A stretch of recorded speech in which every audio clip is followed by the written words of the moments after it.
Did you know the average visitor to NYC ends up feeling overwhelmed because they're afraid of making mistakes? So in this video, I'm going to tell you 11 things you should never do in the Big Apple, how you can use this knowledge to have a better trip and feel more like a local and less like a tourist. Here we go.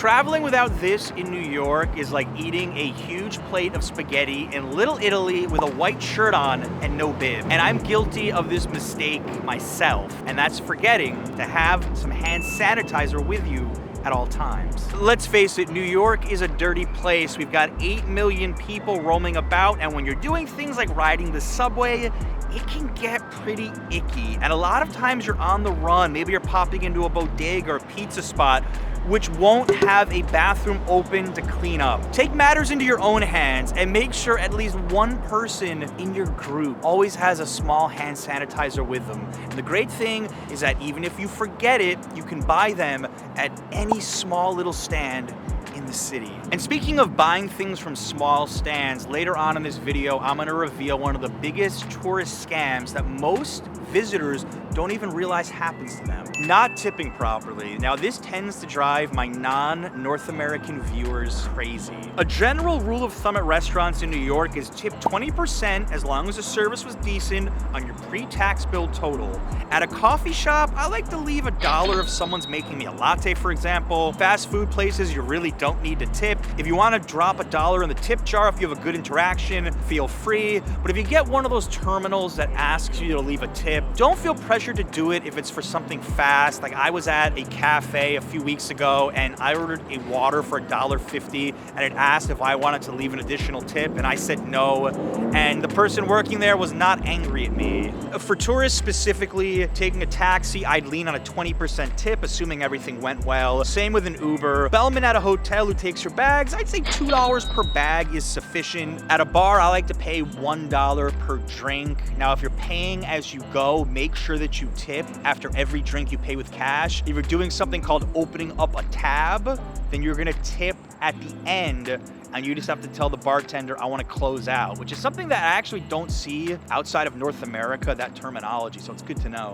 Avoid trying the local classics. I want to challenge all of you out there to do something. Yes, eat your share of pizza and bagels, the obvious stuff, but I also want you to seek out foods that only local, and dare I say old-time New Yorkers really appreciate. If you want a real New York experience, go to Ray's Candy Shop, and if you're lucky enough to see Ray Alvarez, who's 90 years young, order an egg cream. Or go to Jonas Schimmel's and order a knish, which used to be all over the city in street food carts and are much tougher to find now. Or to top all this off, if you saw our Anthony Bourdain video, go eat breakfast at Barney Greengrass on the Upper West Side, order a sturgeon platter or Nova salmon on a bagel, a real appetizing experience from the past. You won't find stuff like this anywhere else. Doing any of these is like knowing the secret handshake to an elite club. Not planning properly. Now, I can tell you to watch every single video on my channel, but you probably don't have a week to sift through 500 plus different pieces of content. And many viewers have hit me up asking me if I do trip planning, itineraries, schedules, things like that. And it's just not a service I offer. But the good news is we've partnered with AskConsult.com to help you out with that important planning. Now, they're a travel service created by a team of local New Yorkers who tailor custom itineraries for visitors to save them time and help them enjoy more things they love. From restaurant recommendations to live performances and hotel picks. They're a team of lifelong New Yorkers. They know sports, they know where to eat with kids. They even have a vintage store expert on board, an LGBTQ plus insider, and a hotel expert with over 10 years in New York hotel management. Visit this site here to check out their free day planning tool. It's super lightweight and easy. Just add the activities you want to visit to see where they're located so you can group them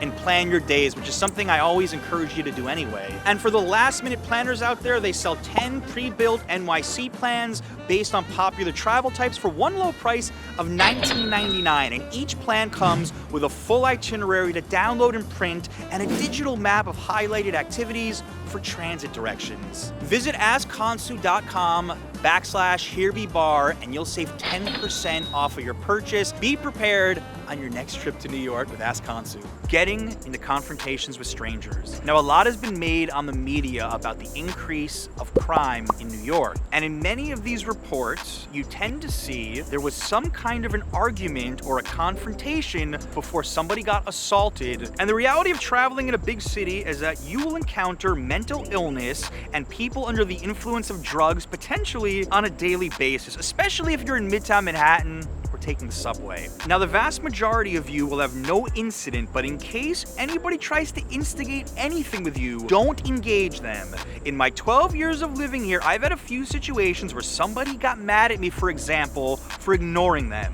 Keep walking. If you're on the subway, switch cars at the next stop. If someone's blasting music or being rude, this is not the place to correct their behavior because you don't know what their mental state is, how they react, or what they're carrying on them. It's not worth your time to get into fights with people who have less to lose than you unless it is an absolute last resort. Making these subway mistakes. Now, there's so many potential mistakes a first timer can make on the subway that we have an entire video dedicated to this, but just in case, I want to highlight some of the more popular ones. One would be boarding an empty subway car during regular hours and it either smells like somebody died in there or the air conditioner isn't working and it's hotter than the sun. We'll add the obvious, not moving in when the subway is crowded to give people more space, and don't even think about blocking the doors when the subway comes to a stop and those doors open. And it's not considered good practice, or very sanitary for that matter, to eat a meal on the subway. Although I don't know what possibly would inspire you to do such a thing, but I'm just gonna throw it out there. Mispronouncing famous streets or subway stops. Now, if you really want to impress the locals here, if you can nail all of these pronunciations, you're gonna be a step ahead. I think the most commonly mispronounced street in all of New York City is this one. How would you pronounce it? It's pronounced Houston Street, named after William Houston, who was a delegate from the state of Georgia to the Continental Congress. Another neighborhood you're likely to explore is this one, pronounced Greenwich Village, not Greenwich Village. And if you go to the High Line, you may enter on Gansevoort Street. Now, for extra credit, I want you to try pronouncing this for me. This is the name of a subway station. How would you say it? If you said Hoyt Schermerhorn, you would be incorrect. The proper pronunciation is Hoyt Skimmerhorn, and I have even messed that up on a video in the past, so many of us are guilty of that one. And for the record, there is no such thing as the Lower West Side of Manhattan, and most locals refer to it as Lower Manhattan, not Downtown Manhattan, although you can be heading in the downtown direction in Manhattan or heading uptown. I have to say, I think I may have found the coolest basketball hoop location in the world. That person has a hoop on their apartment rooftop overlooking the Brooklyn Bridge. Not engaging enough with local New Yorkers that you encounter on your trip. And I'm talking about tour bus drivers, taxi drivers, restaurant workers, people at the hotels, even New Yorkers that you just encounter striking up a conversation with. So many locals in the service industries here have stories upon stories and tips that I can't even offer you. When I travel, sometimes the best advice I've ever received are from the taxi driver or the Uber driver who picked me up from the airport. Heck, my wife Adriana told me a story about how in San Juan, Puerto Rico, the Uber driver that her and her friends got one day gave them a tip about a restaurant which they visited 3 times during that trip and she still dreams about. So don't be afraid to strike up conversations with local New Yorkers that you encounter during your travel here, because you're just a wealth of information. And despite the negative stereotypes, most local New Yorkers are extremely helpful if you're in need. Renting a car. If you think you need a car on a trip to New York City, especially if you're staying in Manhattan, I gotta tell you, I think you're crazy. Even if you're anti-public transit, just taking Ubers and taxis would make more sense financially and be a lot less stressful. Then let's factor in post-COVID the addition of outdoor dining facades, taking up tons of parking spots. And we've got congestion pricing coming here in 2024. And we talk about this on our last video about price raises. Between parking tickets, paying for garages, you are looking at a big old pile of hats hassle. Renting a car in Manhattan is like ordering a salad at a steakhouse. Just because you can do it doesn't mean you should. The exception to this would be if you're extending a trip to other cities or other parts of the United States, then renting a car to leave the city would make perfect sense. Not having a plan for rain or extremes in the weather. Now, I've harped on this time and time again about having your New York City ideas split up into different parts of the city: Upper Manhattan, Midtown, Lower Manhattan, and the outer boroughs. You always have to be prepared for inclement weather here because it's just so unpredictable. I'd have a list of your top museum choices, shopping areas, restaurants, shows on or off Broadway, ready to go in case we get a few days of rain, an epic heat wave, a brutal cold snap. You just don't know what you're gonna get. And my favorite times of year here, when people ask, I always say May and October tend to be the best 2 months for weather. This little scam is so widespread that most tourists don't even know that it happened to them.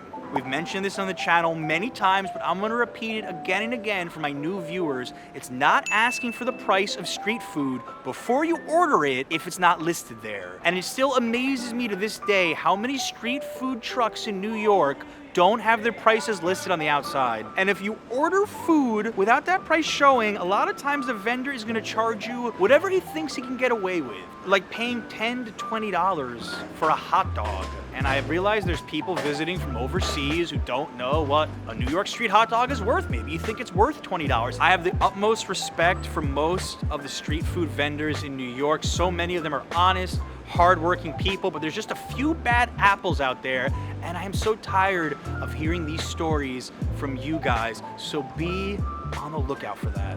There's even more scams and tourist traps that give visitors anxiety in New York, and in this video we go through every single one. You're gonna feel like a pro after watching this video. Head here next.